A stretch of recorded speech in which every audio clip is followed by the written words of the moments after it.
Radio Filipino America. And I guess my friend Florcina Arce will be one of the guests. Abangan mo ba, kagabi, nanonood ako ng pelikula ni Manny Pacquiao. Ito si Manny Pacquiao pala, mahilig din pala mag-garden at saka magluto. Ganun? Oo. Pero kasi ito, hindi ko lang tinapos kasi alam mo naman, ang gabi sa atin umaga doon. No? Pero gusto ko nga, ni-record ko yun eh. Gusto kong balikan dahil napakagandang isabihin dito sa radyo. Ang background ni Manny Pacquiao. Pero yun, Buji, may tanong ako sa'yo. Kasi, itong Sport Chika is all about, the main topic of this is life, sports is an engine of life. And we talk more about the Filipino culture. Ibe-base mo yung buhay ng mga bata ngayon, tsaka yung bata tayo. Ikaw, anong sports mo ng bata ka? Lahat yan. Patintero, yung tumbang lahat kami preso, tumbang preso, luksos ng tinik, all that. And parang nakakalimutan na yata ng mga batang Pilipino. Eh, lalo na pag lumaki ka sa Amerika, wala na yung ganyan. Kasi pag-isip pala ng mga bata dito, gadgets na ng cellphone na hawak nila eh. Sayang ang ating mga tradisyonal na paglalaro. Oo. Alam mo ba, dito, based sa research ng yung tumalon sa paglibot at paghahanap, meron tayong 10 pinasikat na larong tradisyonal ng Pilipino. Alam mo ba yung kung ano ba yun? 10 pinasikat na yan? Merong, Jack and Poy. Ayan.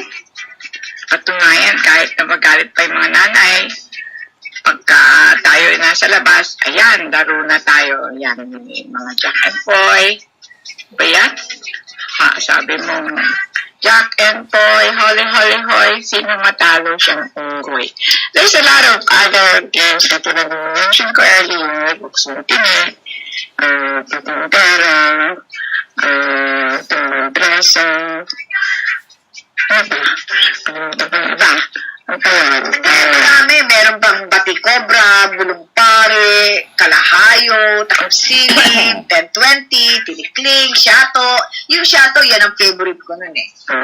Chinese garter, tapos holen, iring-iring, yung mga, marami tayong mga larong Pinoy.